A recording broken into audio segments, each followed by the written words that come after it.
अस्सलाम वालेकुम नाज़रीन मोहतरम, मैं हूं कासिम याकूब, अल्लामा इकबाल ओपन यूनिवर्सिटी के प्रोग्राम अदब के साथ मैं शरीक हूं। आज हम बात करेंगे फ़न मरसिया निगारी पर।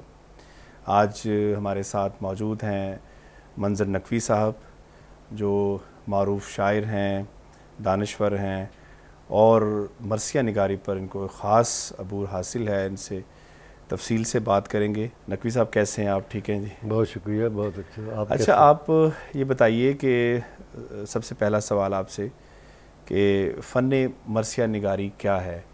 मरसिया किसे कहते हैं? जो ये ख़ास सिन्फ़ जो है, जो हज़रत इमाम हुसैन और उनके करबलाई साथियों के हवाले से जो मुख्तस है ये सिन्फ़, इसकी क्या लिमिटेशंस हैं, इसकी क्या हदूद हैं और ये सिन्फ़ की क्या शेरियात है? इस पे तफसील से हमारे तलबा को बताइए। असल में मरसिया की तारीफ़ करने से पहले थोड़ा सा हमें पीछे जाना पड़ेगा अरब माशरे की तरफ। और ये मरसिया बुनियादी तौर पे कसीदा से बरामद हुआ है। सही। अरब में कसायद का रवाज था और वहाँ कसीदे लिखे जाते थे और उसी कसीदे के अंदर ही गम के अशार भी आते थे, जैसे कि हजूर अकरम सल्लल्लाहु अलैहि वसल्लम से पहले जो शोरा गुज़रे हैं वो अपने किसी अज़ीज़ की वफ़ात का फिर उसमें कसीदा लिखते थे, उसी में फिर उनकी वफ़ात या उसके मरसी के जो है अज़्ज़ा वो उसमें शामिल हो जाते थे। मुसाइब यानी फ़ज़ाइल और मुसाइब दोनों चीज़ें आती थी। ये फिर बाद में ख़ुद नबी करीम सल्लल्लाहु अलैहि वसल्लम की रहलत के बाद जो है वो हज़रत अली ने मरसी के अशार कहे हैं। जनाब फ़ातिमा सलामुल्लाह अलैहा के अशार मिलते हैं और हज़रत ज़ुबैर बिन अवाम की वालदा जो कि हजूर सल्लल्लाहु अलैहि वसल्लम की फूफी थी, उनके अशार हमें मिलते हैं, जो हुज़निया अशार हैं वो हमें मिलते हैं। तो वो एक मरसिया की शक्ल। फिर ये मरसिया गया है जब ईरान की तरफ गया है, इस वक्त तो सिन्फ नहीं बनी, सिन्फ नहीं है, सिन्फ बहुत बात की बात है। मतलब ये उसका आप ये कह सकते हैं कि मरसिया मसनवी की शक्ल में सामने आता था, कसीदे की शक्ल में सामने आया और उसकी फॉर्म जो है, सिन्फ जो है वो गज़लिया भी आप कह सकते हैं आज के दौर के हवाले से, कि जिसमें मतले ही मतले हों या फिर एक मतला हो और उसके बाद फिर अशार हों, लेकिन काफ़िया मौजूद रहता था, मुरद्दफ़ और गैर मुरद्दफ़ की शर्त नहीं थी। सही। तो वो उस सूरत में हमारे सामने जो है ये आता रहा। फिर ये वाक़या करबला के बाद मरसिया जो है वो सिर्फ इमाम हुसैन अलैहिस्सलाम और उनके साथियों की शहादत के साथ मंसूब हो गया, यानी करबला के साथ मंसूब हो गया। ये जब मरसिया अरब से अजम की तरफ गया है, यानी ईरान की तरफ गया है, फ़ारसी में गया है, फ़ारसी ज़बान में, तो इसमें बहुत बड़े बड़े शायर जो है वो आए हैं और कल्चर भी इसमें फिर शामिल होता है। कल्चर इसमें आप यानी बात समझाने के लिए अपने कल्चर को समोना बहुत ज़रूरी हो जाता है। जैसे गज़ल में यानी नज़्म की बात जैसे हम करते हैं कि नज़्म जो है वो आज़ाद नज़्म जो है वो यूरोप से आई और फिर हमारे यहाँ अपना एक लोकेल बना, इसी तरह फिर फ़ारसी में हुआ। लेकिन जब ये मरसिया हिंदुस्तान में आया है, उर्दू ज़ुबान में आया, ठीक है, तो इसको फिर चार चांद लग गए हैं। ये एक सिन्फ के तौर पे पहले मरसिया जो है वो उसकी जो हैत थी वो मसनवी की थी और नोहे की थी, ठीक है, और उसके बाद खमसा की सूरत में थी। ठीक है। ये इसकी बाकायदा मरसिया जो है वो इसमें लिखा गया, खमसा में लिखा गया, सही, और मसनवी की हैत में लिखा गया, या नोहा की मुख्तलिफ शक्लें हैं। नोहा में 3 मिसरे भी होते हैं, नोहा में 2 मिसरे भी होते हैं, नोहा में बंद भी होते हैं और 5-5, 6-6 मिसरे भी उसमें नोहा में आ जाते हैं। सही। तो वो फिर इस शक्ल में था। अच्छा, ये कहा जाता है कि अरबी में ये जब मैयत पे रोना या नोहा खानी करना ये एक फ़न नहीं था, आर्ट नहीं था, ये एक ऐसी सिन्फ थी जो अदबी शहपारा नहीं बन पाई, एक मजहबी दर्जे पर रही। क्या ये बात ठीक है? और नहीं, इसमें ऐसा है बाद में कहीं ये मरसिया जो असल में जो फ़न होता है ना, अदब होता है ना, वो अकायद का या नज़रियात का कैदी नहीं होता। सही। वो इजहार होता है। जी जी। अब क्योंकि मरसिया की जितनी भी शख्सियात हैं वो मलकूती शख्सियात हैं, मजहबी शख्सियात हैं, और उनका वो पहलू ज़्यादा रोशन हुआ क्योंकि नबी करीम सल्लल्लाहु अलैहि वसल्लम के नवासे हैं वो। तो वो एक उनका पूरा ख़ानदान, हज़रत अली के बेटे हैं, हज़रत फातिमा के बेटे हैं, तो वो पूरा ख़ानदान जो है वो मजहबी ख़ानदान है और एक इलाही मज़हब का हिस्सा है।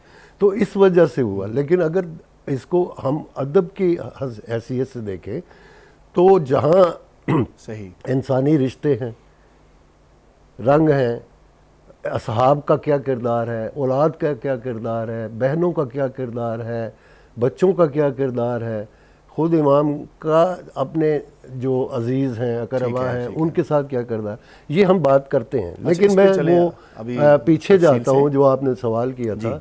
बाकायदा सिर्फ जो है मुसद्दस की शक्ल में जिसको हम कहते हैं, इसको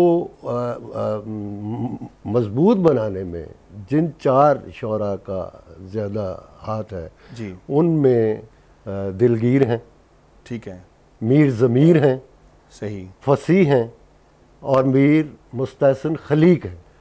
मीर मुस्तहसन खलीक जो हैं ये मीर अनीस के वालिद हैं। ठीक है।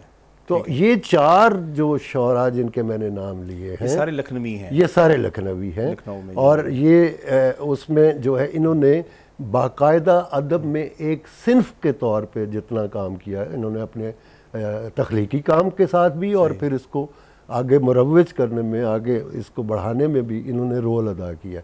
यहीं से फिर उसकी मरसिया को सिन्फ बनाते हुए इसी में से एक मरसिया खानी की सिन्फ भी बरामद हुई। ठीक है, चलें उस पर अभी आते हैं। अच्छा, सबसे पहले हमें ये भी बता दें फ़नी हवाले से गुफ्तगू करने से पहले कि इसके जो बुनियादी अज़्ज़ा हैं वो कौन कौन से हैं? अब देखिए, इसमें मरसिए के जो क्लासिक मरसिया है जी, आजकल के मरसिए की बात मैं नहीं कर रहा जी, लेकिन जो क्लासिक मरसिया है उसके 9 अज़्ज़ा जो है, ठीक है, वो जो है वो लाजम हिस्सा है।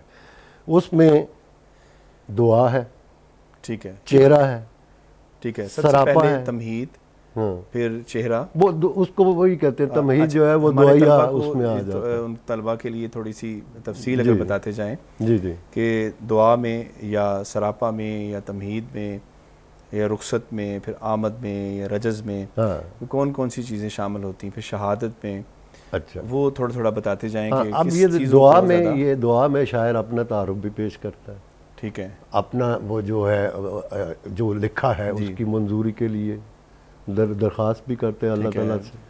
फिर उसके बाद वो अपनी मुख्तसर सा कुछ बंदों में अपने फ़न के बारे में और अपने जज्बात और एहसासात का इजहार करता है। फिर चेहरा आ जाता है, चेहरा इसी तसलसल में फिर आगे बढ़ता है।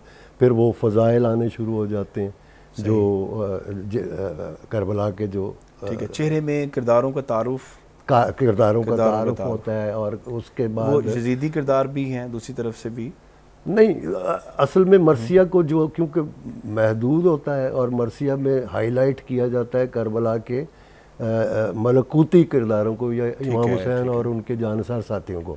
लेकिन उसमें फिर जब आगे बढ़ते हैं तो उसमें फिर जब जंग आती है, जब रिजज़ आता है, जब शहादत आती है, तो फिर जो यजीदी किरदार है, ठीक है, उनके हवाले से भी आ जाते हैं। तो अब ये चेहरे के बाद सरापा है, जिस शख्सियत का उन्होंने मरसिया लिखना है, जैसे इमाम हुसैन का मरसिया है तो उनका सरापा आएगा, हज़रत अब्बास का मरसिया है तो उनका किस शेर की आमद है कि रन कांप रहा है, दुबीर ने कहा था जी जी। तो वो अब इस मिसरे से ही पता चल जाता है कि ये हज़रत अब्बास के हवाले से ये बात होगी, मरसिया आगे चलेगा। तो फिर सरापा है, फिर रुखसत है, सही, फिर रुखसत, दोनों रुखसत ली जाती है, मदीना से रुखसत भी ली जाती है, ठीक है, और रुखसत जो है वो शहादत के वक्त जब जाने खैमों से जाने लगते हैं, ठीक है, वो रुखसत भी आ जाती है। फिर जाके जैसे कि अरब मुआशरे में एक रवाज था कि अपना तारुफ कराया जाता था, रजज़ बयानी जिसको कहते हैं वो होती थी, सामने से आने वाला भी अपनी बात वो बताता था मैं कौन हूँ, यहाँ से इधर से जाने वाले भी बताते थे कि हम कौन, वो रजज़ खानी। फिर उसके बाद जंग शुरू होती है, ठीक फिर जंग में दो चीज़ें अहम होती हैं, एक घोड़ा और एक तलवार। तो तलवार का बयान भी फिर होता है, फिर घोड़े का भी बयान होता है, फिर उसके बाद शहादत आ जाती है। ठीक है, शहादत के बाद आ जाती, उसके बाद फिर बैन है।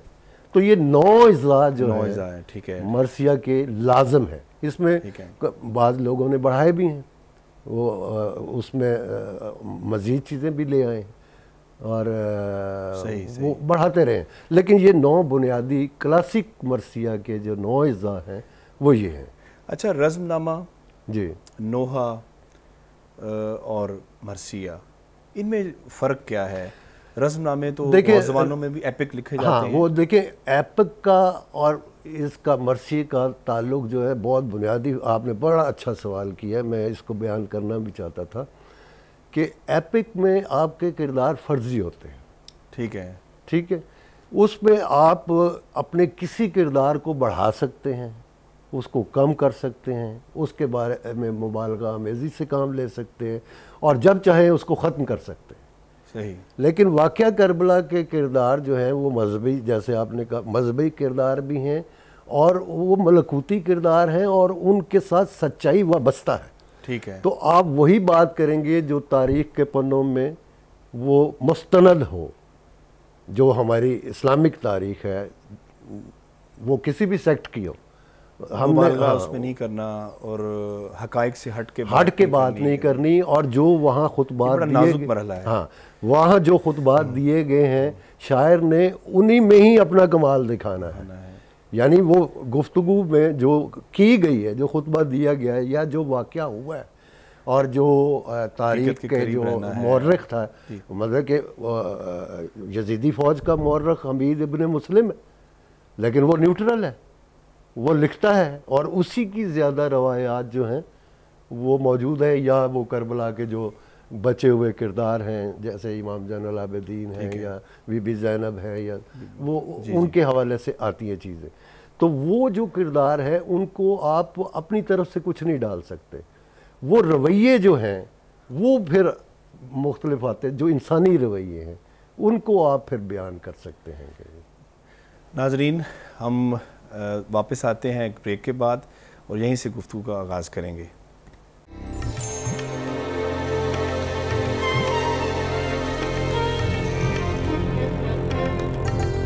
नाज़रीन मोहतरम, वेलकम बैक। हम वहीं से अपनी गुफ्तगू का आगाज़ करते हैं।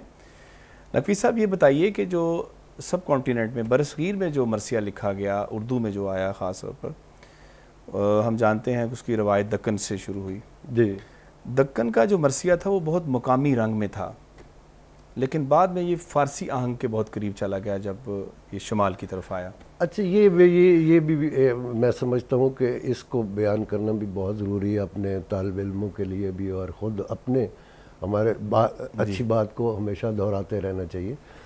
ये देखिए कि ये पीरियड वो है मीर अनीस का और दबीर का, ख़ास तौर पे जिसमें मरसिया बामे अरूज़ पे गया, यानी अनीस और दबीर का ही पीरियड आता है। इस पीरियड में अदब की दीगर असनाफ में रेख्ती लिखी जा रही है जी। शोरा जो है वो दुपट्टे ओढ़ के आ रहे हैं और गज़लें पेश कर रहे हैं, इस तरह। तो ज़बान जो है वो बिल्कुल नीचे की सतह पे चली गई। लेकिन दबीर और अनीस का ये कमाल भी है कि उन्होंने उस दौर में मरसिया लिखा और मरसिया में आला ज़ुबान को बचा लिया और वो लिखा। तो ये जो आपने सवाल किया ये बहुत अहम है कि इसको उर्दू ज़ुबान पे अनीस का और दबीर का एहसान है। सही सही। कि जब ज़ुबान जो है वो इतनी इन्हतात की तरफ चली गई थी तो उस वक्त इन्होंने आला ज़ुबान, आला लफ्ज़ियात, ठीक है, और अपने जो फिर आला मवाद भी है, मतन भी जो है वो आला है। हालांकि कहा जाता है कि लखनऊ की जो ज़ुबान थी जी, या लखनऊ की जो माशरत थी वो बड़ी पस्त हो गई थी। वही ना, आप देखें वहाँ बटेरे लड़ाए जा रहे हैं, वहाँ पे वो जितनी कबाहतें थी उस दौर की, वक्त के साथ कबाहतों का वो निज़ाम भी तब्दील होता रहता है। जो पहले अखलाकियात में शामिल थी चीज़ें, आजकल वो कबाहतें हैं, और जो आजकल अखलाकियात में आती हैं वो क्लासिक दौर की कबाहतें। तो ये बातें तो बहरहाल अपनी जगह पे है। तो ये मीर अनीस और मिर्ज़ा दबीर का एहसान है उर्दू ज़बान पे भी। सही कि उन्होंने उर्दू ज़बान को बचा लिया। और वो आप देखें मीर अनीस पहले गज़लें कहते रहे, उन्होंने पहले गज़लें कही हैं, फिर उसके बाद वो गज़ल से हट के मीर मुस्तहसन खलीक ने उनको कहा कि भाई बरखुरदार वो काम करो जो तुम्हारी आकबत का भी जी बेहतरी का बायस बने। तो फिर उन्होंने मुकम्मल तौर पे जी जो है अच्छा नकवी साहब, ये थोड़ा सा हमारे तलबा को ये भी वाजे कर दें कि मरसिया लिखने वाले जो हैं वो उन्होंने गज़ल नहीं लिखी, उन्होंने मसनवी नहीं लिखी उस तरह, यानी नाम भी नहीं उस तरह बना सके। तो ये क्या एक ख़ास सिनफ है, इसके लिए वक्फ होना पड़ता है? देखें मरसिया वो हमें जो तारीख में मिलते हैं उसमें देखें, मैंने आपको मीर की मिसाल दी है, अनीस की मिसाल दी है कि अनीस ने बहुत अच्छी अच्छी गज़लें कही हैं। ख्याल खातिर अहबाब हरदम चाहिए, अनीस ठेस न लग जाए आप गीनों को, ये वाला है। फिर उनका एक है कि मतलब उस तरह नाम नहीं बनाया, लिखी भी नहीं उन्होंने इतनी ज़्यादा, बल्कि अनीस के बारे में तो गालिब ने ये कहा था कि ये शख्स अगर मरसिए की तरफ ना जाता तो ये तो हमें भी सफाया कर देता। मतलब गज़ल उनकी इतनी मजबूत है। लेकिन ये क्योंकि ये कमिटमेंट की बात है, ये एक इनर सेल्फ की भी बात है, और उसके बाद जो तवज्जो भी चाहती है पूरी। हाँ, तवज्जो भी पूरी चाहती है। मीर तकी मीर ने जो लिखी है, मरसिया लिखा है, वो उस तरह नहीं हो सका। मीर तकी मीर के जो मरसी हैं अगरचे वो बेहतर हैं, लेकिन जो इन्होंने कमाल दिखा दिया वो इतना ऊपर हो गया कि फिर मीर की गज़ल इतनी मजबूत थी कि उसके सामने उसकी कोई सिंध भी जो है वो दूसरे, हालांकि उन्होंने बहुत असनाफ में लिखा है मीर ने, लेकिन वो डोमिनेशन उनकी जो है वो गज़ल में रही है। तो इसी तरह इन्होंने भी मरसी को जो है वो बहुत लिए। अब अनीस जो है वो मजहबी उलूम के वाकिफ़कार थे, उन्होंने हदीस पढ़ी हुई थी, उन्होंने वो कैसे लिख सकते हैं इसके बगैर जाने बगैर, क्योंकि एक भी मिसरा जो है मरहले हैं, अब मसले नाजुक मराहिल होते हैं, और फिर इन शख्सियात के हवाले से आप कोई अपना राय शामिल नहीं कर सकते। उसकी वजह ये होती है आप तज्जिया तो कर सकते हैं या मंजर निगारी कर सकते हैं, जैसे अनीस ने की भी है, लेकिन हकायक को आप तब्दील नहीं कर सकते। अब देखें, जब हुर और हबीब इब्न मुज़ाहिर जी ये दोनों इमाम हुसैन के साथ हैं, शहीद भी हुए। अब हबीब इब्न मुज़ाहिर जो है वो बचपन के साथी, ठीक है, और हुर जो है वो उसी दिन आते हैं, रात को आते हैं या सुबह को आते हैं। अब दोनों का ख्याल रखना है, अब दोनों का ख्याल रखना है। तो वो जब अनीस का बाकायदा एक बंद है, लेकिन उसमें मैं उसको नसर में बयान कर देता हूँ कि उसमें उन्होंने जब वो आंखें शहादत की है तो नज़ा की हालत में हज़रत हो, और वो आंखें बंद उनकी हैं, तो वो हबीब इब्न इमाम हुसैन जो है वो हुर को आवाज़ दे रहे हैं कि भाई आंखें खोलो और देखो, लेकिन वो अपने नज़ा की हालत में है कि बिल्कुल ना सांस उखड़ी हुई है। तो हबीब इब्न मुज़ाहिर जो बचपन के दोस्त हैं उनको होता है, वो कहते हैं हुर को मुखातिब करके पूरा एक बंद दिया है कि भाई देखो कौन आया है, और ये वो इमाम आए हैं, तुम्हारी किस्मत है कि तुम्हारा सर जो है वो उनकी गोद में है। और उन्होंने अपनी वालदा का, जनाब बीबी फातिमा ज़हरा सलामुल्लाह अलैहा का जो रुमाल था वो तुम्हारे माथे पे बांधा है जिसमें से खून निकल रहा था, ये तुमने वो एजाज़ पा लिया जो मुझे भी नहीं मिला। तो ये देखें कि ये सारी कैफियत जो है वो उन्होंने अपने मरसी में, फिर जहाँ हज़रत अब्बास के हवाले से ये है कि उन्होंने भाई हैं, इमाम हुसैन के भाई हैं जी, लेकिन सारी ज़िंदगी उनको आका और मौला कहा है, भाई नहीं कहा। और वो फिर अनीस वहाँ पे रिश्तों का जो ख्याल रखा जाता रहा है मरसियों में, ये कैसा खूबसूरत ये ख्याल इसलिए रखा गया क्योंकि वो उनके शख्सियत के किरदार थे, माँ है। अब इसको मैं जोड़ता हूँ उसके साथ, ये जो किरदार है और ये जो जज्बा है ये कहाँ से आया है? ये जब हज़रत अली का ज़रबत लगी और शहादत से पहले उन्होंने सारी अपनी औलाद को इकट्ठा किया।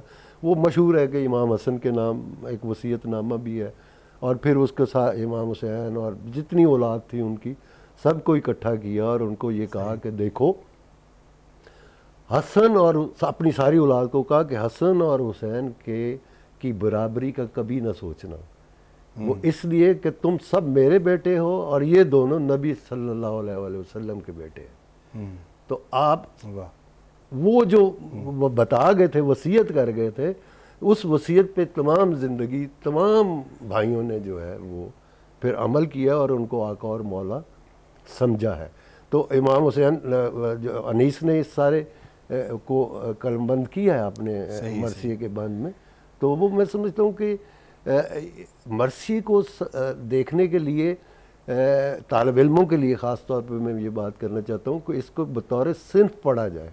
सही। इसको बतौर आपका कोई भी अकीदा हो, जी जी, और शायरी को जब पढ़ा जाता है तो फिर वो मिनहा हो जाता है अकीदा, और वो आपका अपनी राय जो है वो मिनहा हो के आप उसको पढ़ते हैं कि उसमें कितना फ़न में क्या क्या उन्होंने चीज़ बयान की है। अच्छा, मरसिए को कहा जाता है कि ये तो सुनने वाली या पढ़ने वाली चीज़ है जी, और यानी महफिल के अंदर आप इसे पढ़ा जाए। मरसिया खानी का जो अच्छा ये देखें कि मरसिया खानी भी मरसिया गोई से निकली जी।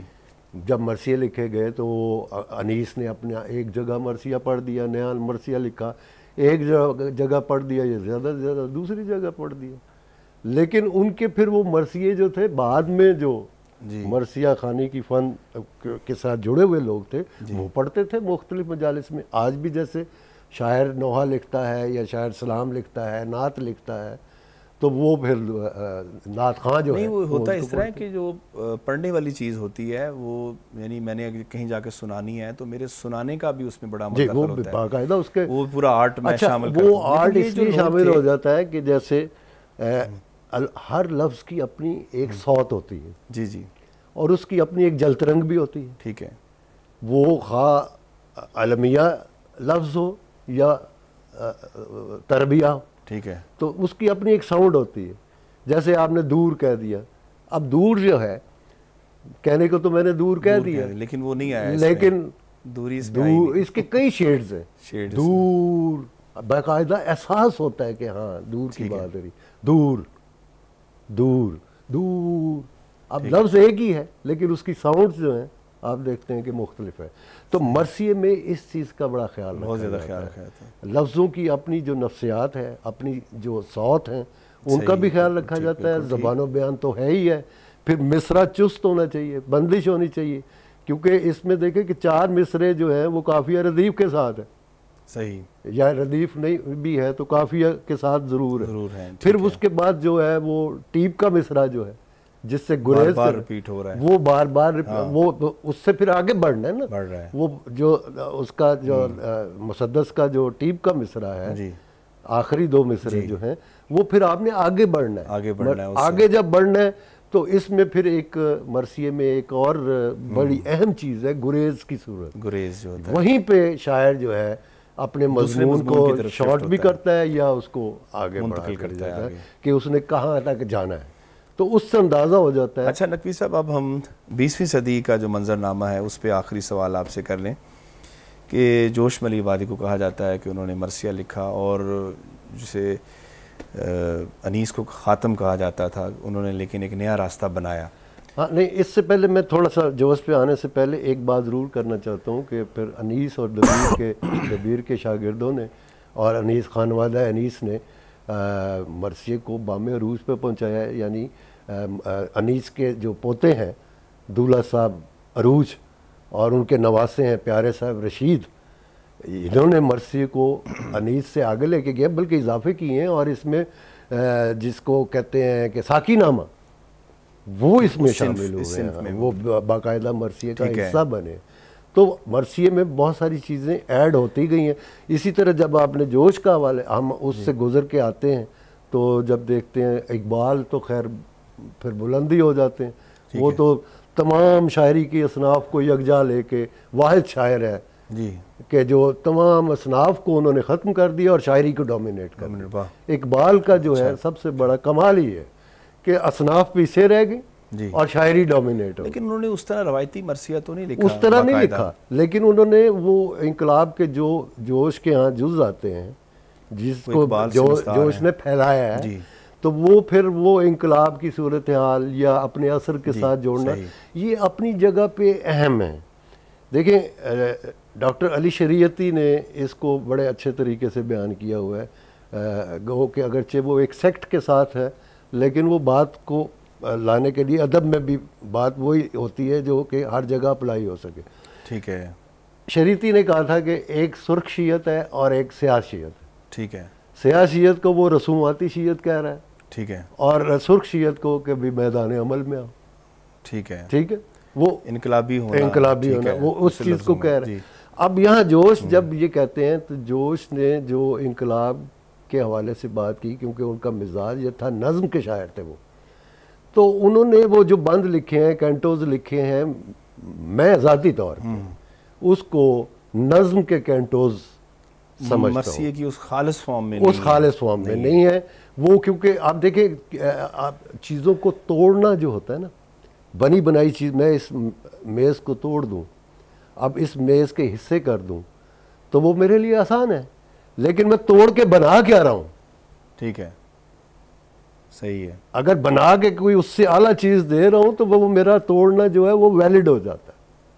सही। और अगर मैं बना के जो दे रहा हूँ वो मैं बना नहीं पा रहा, जैसे कि गज़ल के हवाले से हमारे यहाँ बहुत सारी मिसालें मिल जाती, बहुत सारी मिसालें मिल जाती, तो वो जो वो नज़्म के कैंटोज अपनी जगह पे जोश के यहाँ मजबूत हैं, मैं उनको अहम समझता हूँ अपनी जगह पे। इसी तरह बाज़ दूसरी चीज़ें भी आती हैं, लेकिन अपने असर के साथ, अपने मरसिये की क्लासिक रवायत के साथ जुड़ के जब आप उसमें इनकलाबी भी शेर कहें या बंद कहें, तो फिर उसका असर जो है वो बतौर साहब, ये ज़रूरी तो नहीं है ना कि आप क्लासिक रिवायत में ही लिखें और उसी तरह ही आप पेश करें। नहीं, आप अपने अंदाज में लिखें, जिस तरह आज तो मैंने देखा है आज़ाद नज़्म में मरसिये लिखे गए हैं। देखिए वो मरसिया नहीं लिखा गया है, वो मरसिया नहीं होता, वो मुसाहिब की एक शक्ल होती है, फॉर्म गज़ल में नहीं आते। ठीक है, गज़ल में भी आ जाते हैं, इस तशबीह, इस्तारा और ये तराकीब, ठीक है, ये सारी जो हैं वो बात शायर तो हमारे मकबूल ही इस हवाले से हैं कि भाई उनके यहाँ इस्ताराती निज़ाम जो है वो बहुत मजबूत है, और वो आज की बात कर रहे हैं, अपने असर की बात कर रहे हैं, तो वो इस्तारा तो आप ले सकते हैं। आप जो माजी के पैगम्बरों के औसाफ थे या उनके साथ वाक़यात थे, उसकी भी इस्तारा साजी करते हैं, तशबीहात देते हैं और अपने समझते हैं। इसी तरह वाक़या करबला से भी हम लेते हैं। सही, तो ये एक मॉडिफिकेशन है नज़्म में। जब आप कहते हैं या मरसिये में कहते हैं, मरसिया जो है वो आजकल मैं देख रहा हूँ कि 40 या 45 बंद लिख के शायर की सांस जो है वो ख़त्म हो जाती है। सही। लेकिन मरसिया तो वही है कि जो जब आपने एक करैक्टर उठाया तो उसके तमाम पहलू लेके आए। मैं देखता हूँ कि आज पूरे के पूरे अज़ा भी नहीं होते बाज़ मरसियों में, तो मरसिये में अज़ा तो पूरे हों, चाहे एक दो बंद ही हों, लेकिन होने तो पूरे चाहिए। वापस आते हैं एक ब्रेक के बाद और यहीं से गुफ्तगू का आगाज़ करेंगे।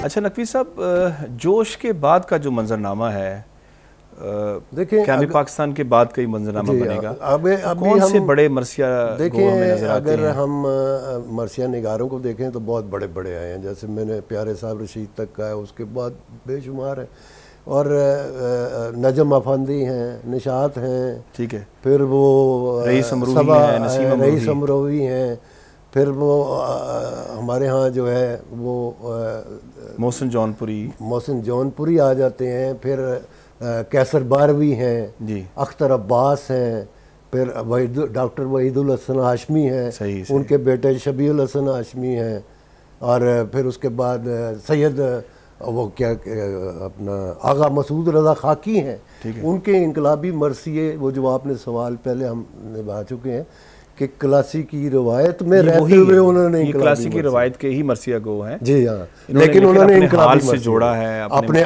मसाइल से जोड़ा है, अपने असर से जोड़ा है। बल्कि उनका कमाल ये है मसूद रज़ा खाकी का कि उन्होंने जो आज का सिनारियो है, ठीक है, उसको भी समो दिया है, लेकिन उसी क्लासिकी रवायत को आगे बढ़ाते हुए, तो ये उनका बड़ा कमाल है। फिर हम आप देखते हैं तो पिछले 8 या 10 साल में मरसिया जो है वो नौजवानों में मकबूल हो रहा है, सही लिख रहे हैं। मैं उसका हवाला बाद में देता हूँ, लेकिन थोड़ा सा दरमियान में ये हवाला आना पड़ेगा कि जब आप मरसिया निगारी की बात करते हैं और कौन लिखने वाले हैं और क्या लिखने वाले हैं, तो इस हवाले से डॉक्टर हिलाल नकवी ने ठीक है और डॉक्टर तकी आबदी ने बहुत काम कर रखा है। और इनका तो डॉक्टर हिलाल नकवी का तो पीएचडी थीसिस ही मर्सिया के ऊपर है। तो आज तक के जितने भी मर्सिया उनके पीएचडी थीसिस तक बाद में उन्होंने एडिशन की है, बताया है, ठीक है, तो वो तमाम मर्सिया निगार उनमें आ जाते हैं। तो मैं ये जो बात कर रहा था, इसी तरह डॉक्टर तकी आबदी ने नजम अफंदी के कलाम को जो है वो जमा किया है, शाया किया है। हिंदुस्तान के जो मर्सिया निगार हैं उनको उसमें ज़मीर नकवी साहब का मैं एक काम देख रहा था जिसमें उन्होंने जो मर्सियों में जो जानवर आए हैं उनकी साइकोलॉजी, उनका आप देखें घोड़े का किरदार, उनका इमाम हुसैन के घोड़े का बाकायदा एक किरदार है। ठीक है, आप ये देखें कि जो इंसानों के किरदार तो होते हैं लेकिन घोड़े का बाकायदा एक किरदार है कि जब इमाम खेमे से जाते हैं जंग की तरफ, अपना मैदान की तरफ, तो बीबी सकीना जो है घोड़े के सुमों से लिपट जाती हैं, छोटी हैं, 4 साल की बच्ची हैं, तो वो उनके घोड़ा कदम नहीं बढ़ाता। तो इमाम कहते घोड़े को मुखातिब करके कहते हैं आखिरी वक्त में तुमने भी, मैं तुम्हें कह रहा हूँ चलो, और तुमने, तो घोड़ा अपने इशारों से नीचे जब सर मारता, जब इमाम नीचे देखते हैं तो बीबी सकीना घोड़े के सुमों से लिपटी हुई हैं। तो वो अब ये घोड़े का करैक्टर पूरा इसमें आया, घोड़े का करैक्टर है। फिर जब मैदान में जाते हैं तो घोड़ा जब गिरता है, इमाम हुसैन गिरते हैं और शहीद होते हैं, तो घोड़ा उन्हीं तीरों के साथ, बेशुमार तीर, रवायत में है कि इमाम हुसैन जब घोड़े से गिरे हैं तो उनका जिस्म जो है वो ज़मीन पे नहीं लगा, तीरों के ऊपर मुअल्लक था। इसी तरह घोड़े के भी चारों तरफ जो है वो तीर लगे हुए थे। तो वो घोड़ा जो है वो वहाँ से मक्तल से खैमों की तरफ आता है और तमाम बीबियाँ जो हैं वो खैमे उस घोड़े के इर्द गिर्द जमा हो जाती हैं और गिरिया आजारी और आहो बुका होती है और मातम की रवायत जो है वो वहीं से शुरू हो जाती है। सही सही। तो सही। वो जो है वो घोड़े का, और फिर उसके ये देखिए कि ये इंसानी नफ्सियात है कि वो हर चीज़ महसूस कर सकता है, लेकिन इमाम हुसैन के घोड़े ने बताया कि जानवरों की भी नफ्सियात होती हैं, उनके भी जज्बात होते हैं, उसकी आंखों में भी आंसू थे। तो वो जो है वो ये एक बहुत बड़ा तनकीद, जो मर्सिया पे तनकीद लिखी गई है उस पर भी थोड़ी सी बात हम कर लेते हैं। जिस तरह सरापा निगारी, इसी तरह जिस तरह आप बता रहे हैं जानवरों की नफ्सियात पे बाकायदा अलग से काम हुआ। फिर इसी तरह नय्यर मसूद साहब का मर्सिया खानी का बड़ा वो बहुत अहम मर्सिया खानी को ही सिर्फ जो बल्कि मर्सिया खानी को भी चुना है। और फिर अनीसियात पे कमाल है, उन्होंने मीर अनीस के बचपन से लेके और आखिर तक के कहाँ वो पूरी एक किताब है। फिर मुवाज़ने का एक पूरा दबिस्तान मौजूद है, वो है। और फिर ज़मीर अख्तर नकवी साहब ने बड़ा अच्छा काम कर रखा है अनीसियात पे, जो है अनीस पे और मर्सिया पे। ज़ाहिर है जब हम अनीस की बात कर रहे हैं तो फिर मर्सिया ही उनकी आइडेंटिटी है, शनाख्त है, तो उसके हवाले से वो सारी चीज़ें वो तो बहुत से लोगों ने काम किए। अभी हाल ही में जो यंग लोग हैं, एक जीसी यूनिवर्सिटी की सबा रिजवी हैं, ठीक है, उन्होंने बड़ा वो पीएचडी कर रही हैं और उन्होंने बड़ा अच्छा काम किया हुआ है, जिसमें हलाल नकवी साहब ने बहुत अच्छा हलाल नकवी का तो मैंने तस्करा कर दिया कि उनका तो पीएचडी का था। तो रक्षंदा बतूल हैं लाहौर की, वो मर्सिये में तमसालकारी पे काम कर रही हैं जी। तो वो इसी तरह नए लोग भी। तो अब जो आज मर्सिया लिखा जा रहा है, इसमें हमारे यहाँ खुद इस्लामाबाद में हम देखते हैं कि अख्तर उस्मान का मर्सिया बहुत है, मजबूत मर्सिया है। और उसी क्लासिक की रवायत में शाह सफदर का ने भी लिखा है। फिर वो फौत हो गए हैं इब्रार बारी, उन्होंने हज़रत मुस्लिम बिन अकील का मर्सिया लिखा, पूरी किताब आई थी। और ये यहाँ पे ख़वातीन में आबदा तकी जो वो मर्सिया लिख रही हैं, और ज़िया हुसैन ज़िया फैसलाबाद जी वो लिख रहे हैं। तो मैं रहमान फारस ने लिखा है, भी, और शकील जाजिब ने भी मर्सिया लिखा है। बल्कि शकील जाजिब ने एक और काम किया है जो अभी वो कर रहा है और अच्छे तरीके से कर रहा है, कि इमाम हुसैन के जो खुतबात हैं सही, जो करबला में या मदीने से रुखसत होते वक्त या मक्का में जो खुतबा दिया है, सही। या फिर वो जो करबला में 10 दिन जो वो रहे हैं, सही। तो वो मुखातब होते रहे, खुतबात देते रहे, उन सबको मंजूम किया। सही। तो अच्छा नकवी साहब, एक पहलू रह गया जो गैर मुस्लिम ने लिखे हैं मरसिया। अच्छा, अब ये देखें, गैर मुस्लिम ने दिलगीर, एक दिलगीर तो मुस्लिम है और एक दिलगीर जो है वो नॉन मुस्लिम है। वो उनका बड़ा मशहूर एक सलाम है, अक्सर आपने भी सुना होगा, हमारे नाजरीन ने भी सुना होगा, घबराएगी ज़ैनब, वो जो नासिर जहान टीवी पे पढ़ते भी रहे, वो दिलगीर ने पढ़ा है। छन्नू लाल दिलगीर है उनका पूरा नाम है, ये हिंदू हैं। और वो उनका वो जो है वो आप सलाम कह सकते हैं या मरसिया, मरसिया तो नहीं कह सकते, सलाम कह सकते हैं। फिर दलू राम कौसरी हैं, उनकी नाते हैं, उनके मरसिए हैं, उनके सलाम हैं दलू राम कौसरी के। फिर रानी रूप कुमारी हैं जी, आपने अब उनका जिक्र किया तो मेरे ज़हन में आ गए, रानी रूप कुमारी ने लिखे हैं। फिर हरिचंद अख्तर ने लिखे हुए हैं, हरिचंद अख्तर का तो बड़ा मशहूर, तो वो बड़े मशहूर। तो एक ये इसको बतौर सिन्फ लिया गया, जो हम पहले बात कर रहे थे कि इसको ये जो लिखा है गैर मुस्लिम्स ने मरसिया लिखा है या सलाम लिखा है या नात लिखा है, किसी खास मजहब का ऐसे नहीं, वो खास नहीं, वो सिन्फ के तौर पे लिए। अब नात देखें, वो भी गैर मुस्लिम ने भी लिखी है। तो नात पहले सिन्फ नहीं थी जी, लेकिन बाद में वो भी सिन्फ बनी, मरसिया भी सिन्फ बना। तो इस तरह से शायरी में असनाफ की जो है वो एडिशन होती रहती। ठीक है। अच्छा, इसको सलाम है या नोहा है, आप इसको भी तो जी हाँ, ये क्योंकि करबला से जुड़े हुए हैं ना, तो वो सही मुतासर असनाफ, करबला से जुड़ी हुई चीज़ें जो है वो अलग असनाफ है। मरसिया खानी और है, मरसिया गोई और है, नोहा खानी और है, नोहा निगारी और है, और बैन है। क्योंकि नोहे में वो तमाम जो शहादत के जो उनके मजलूमाना शहादत हुई है वो सारी वाक़यात पढ़े जाते हैं, क्योंकि वो मातम के साथ रिलेट है। नोहा जो है तो वो उसमें वो जो वो पूरी गहराई होती है, तो वो जो अलमिये की पूरी शक्ल शिद्दत जो है ना वो उसमें आती है नोहा में।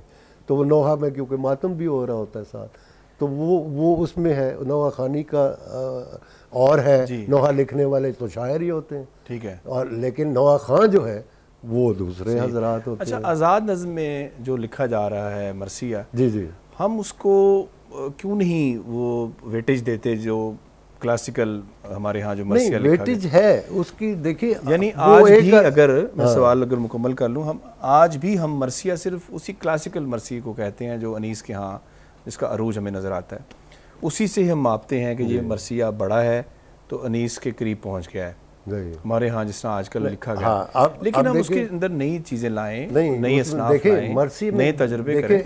गज़ल है ना जी, गज़ल में तजुर्बात बहुत सारे हुए जी।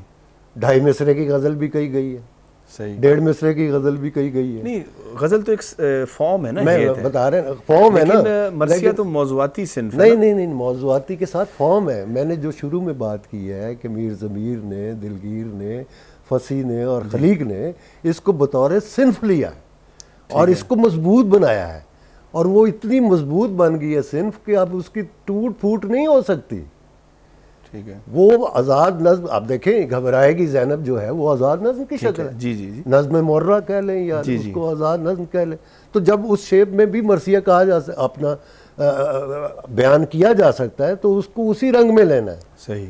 हम जब किसी सिन्फ की बात करते हैं तो वो पहले से मौजूद सिन्फ को तोड़ा नहीं जाता, नहीं, फॉर्म को बदल सकते हैं, तजुर्बात किए जाते हैं। फॉर्म को बदलना तजुर्बा ही हो गया ना, कि हम आज़ाद नज़्म में उसी तरीके से अभी जैसे गज़ल में कितने तजुर्बात हुए, वही तजुर्बात कामयाब हुए कि जो क्लासिक से जुड़े हुए थे। ठीक है, ठीक है।